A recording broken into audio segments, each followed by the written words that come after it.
Hey tubers! Welcome back for another adventure.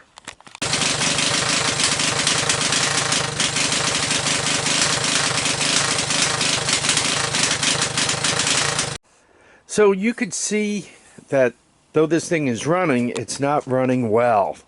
And it does have a carburation issue. As from the running video, when you saw me messing around, I was messing around with the choke. And basically, without the choke on, it wouldn't idle. It just died. With the choke on, it would idle, but it wouldn't rev up. That's very typical of a vacuum leak. And let me show you what I did wrong. So there's the intake flange on the clone carb. And here's the intake flange on the OEM carb. They look about the same, but really any imperfections around there will cause your vacuum leak. So I cut a new gasket out of a piece of cardboard, right, and put a little bit of this on, just one side. The other side I'm going to oil. So anyway, we'll put that on. We'll give this thing a start and see what it sounds like. With the gasket on it, it will start without starting fluid.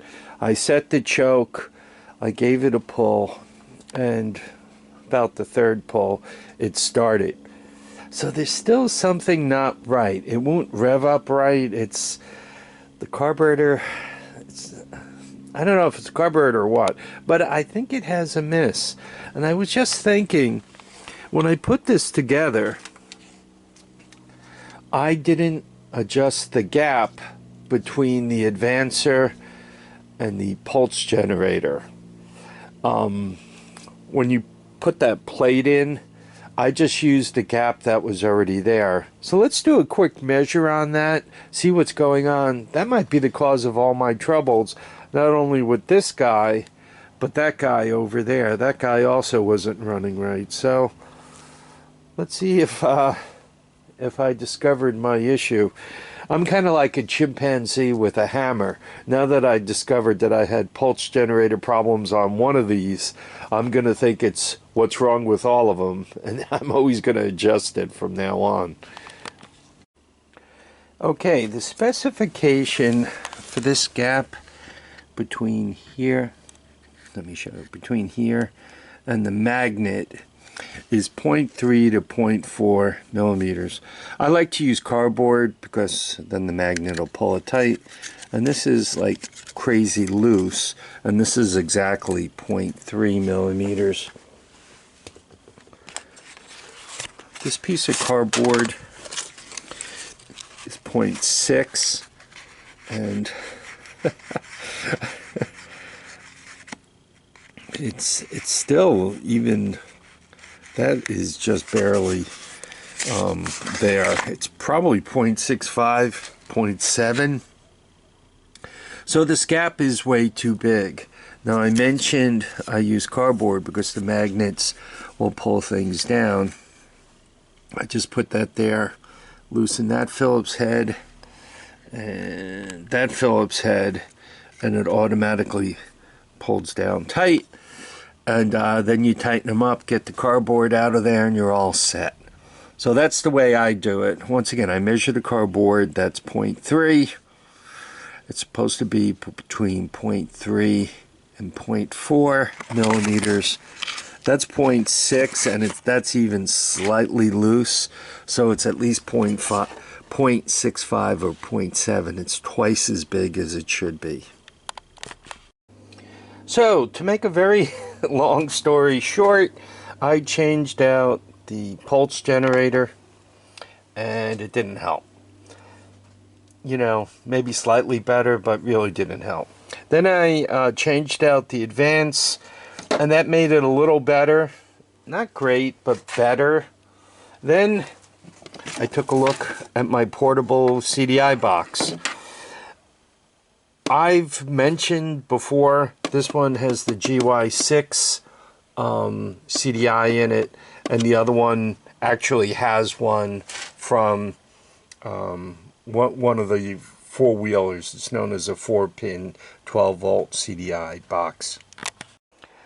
Well, my CDI box really wasn't working consistently.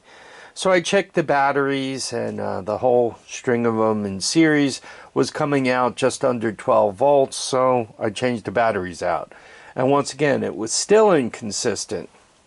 Then I discovered that this thing had an open in it.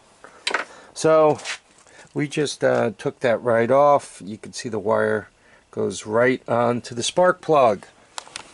So after doing that, putting it all together again, this thing runs like a champ. It runs just the way it's supposed to, and I'm going to show you that right now.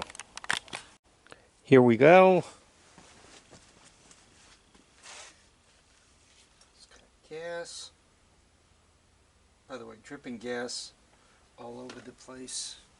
Not the best thing to do. Remember, I mentioned the fire extinguisher, right? Choke on.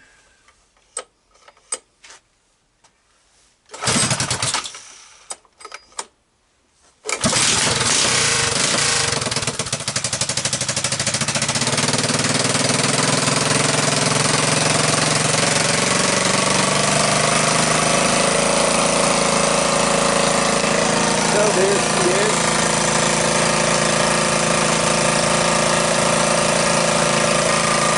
I gotta turn the idle down.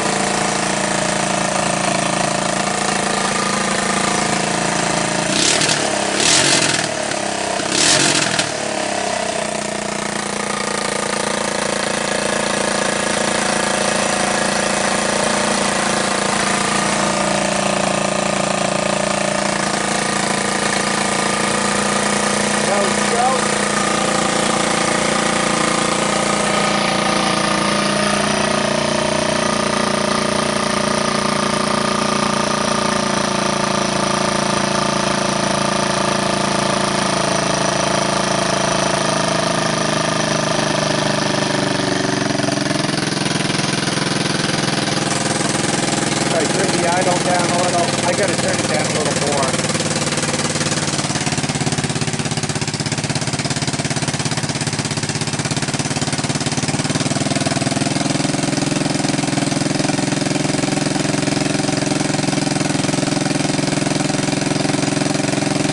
Might as well run it low on gas.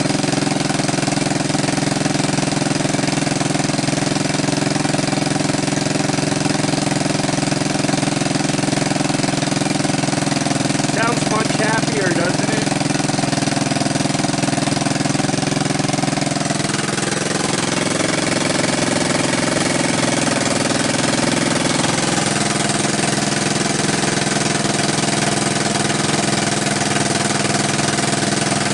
So, if you look underneath it, it's not leaking any oil.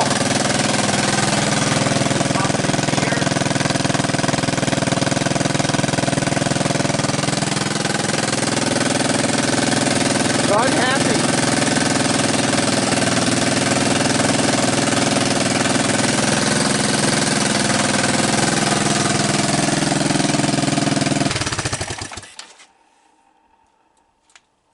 Now, one unfortunate thing for people who like these old Hondas, these magnetic advances are getting harder and harder to find, especially intact, especially without the springs being rusted out. So, as you find them, oh, by the way, no smoke, right? You guys can see everything back in here. So as you guys find them, don't mess them up and don't throw them away. They're easy to mess up.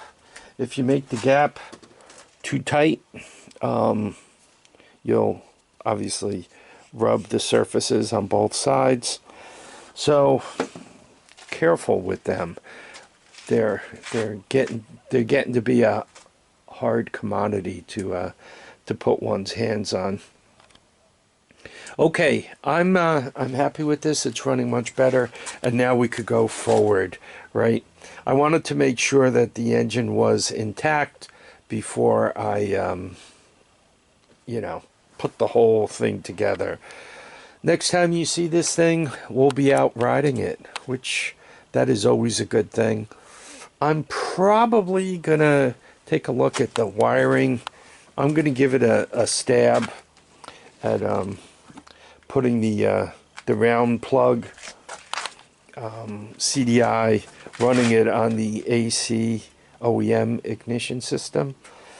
I have to say the round plug CDI, really from a Honda point of view, from an old all-terrain vehicle point of view, I found it to be very reliable, very strong, really good hot spark. So I kind of like that, and if I can, when I put my hands on them, I try to put them back together again, such that they're installed.